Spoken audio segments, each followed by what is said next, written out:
Hello, morning guys. Last day ng shoot namin. Pasensya na kayo kung may makikita kayong paikot-ikot dito sa likod ko. No, may tikbalang. May tikbalang, no. So, gusto ko lang sagutin tong comment nung isang photographer na professional photographer, no. Hindi ko na lang babanggitin yung pangalan. Tapos kasi I said something about the talent fee of newcomer, mga photographers na newcomers, no. So, ang kasi talaga, it's right now, talaga dapat kahit sino, across the board, dapat kahit photographer ka, graphic artist ka, or any creative, no, any creative career, dapat ang starting mo is 5,000 pesos. TF. Regardless na kung ano yung, regardless na baguhan ka o hindi. Kasi ang comment na sa akin is, paano kung ano naman, hindi maganda, puro blur yung kuha. Hindi na kasi it doesn't apply anymore. Lalo na sa technology ngayon ng camera. You can't possibly go wrong. Palagi siyang sharp, lalo na kung touchscreen siya, sharp na siya.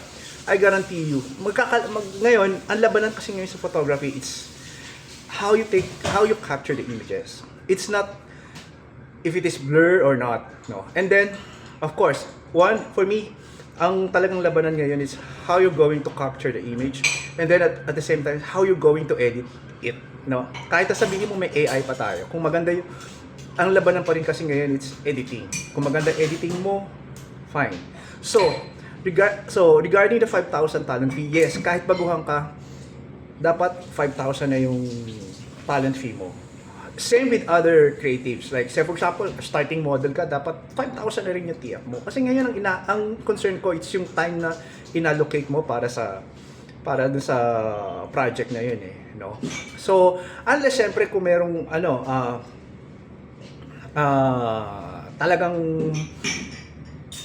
close kayo nung co-photographer mo or what, no?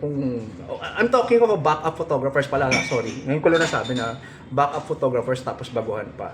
So, talagang dapat 5,000 na. So, sobrang mahal ng bilihin ngayon. Ang mahal-mahal ng camera, tapos 1,500 lang ibibigay sa'yo, no? Pero don't get me wrong, hindi naman ito yung bumili ka lang ng camera, photographer ka na. Yung sinasabi ko, it's bumili ka ng camera worth 75,000 and up, and then nag-aral ka, nagpa-train ka at least kahit mga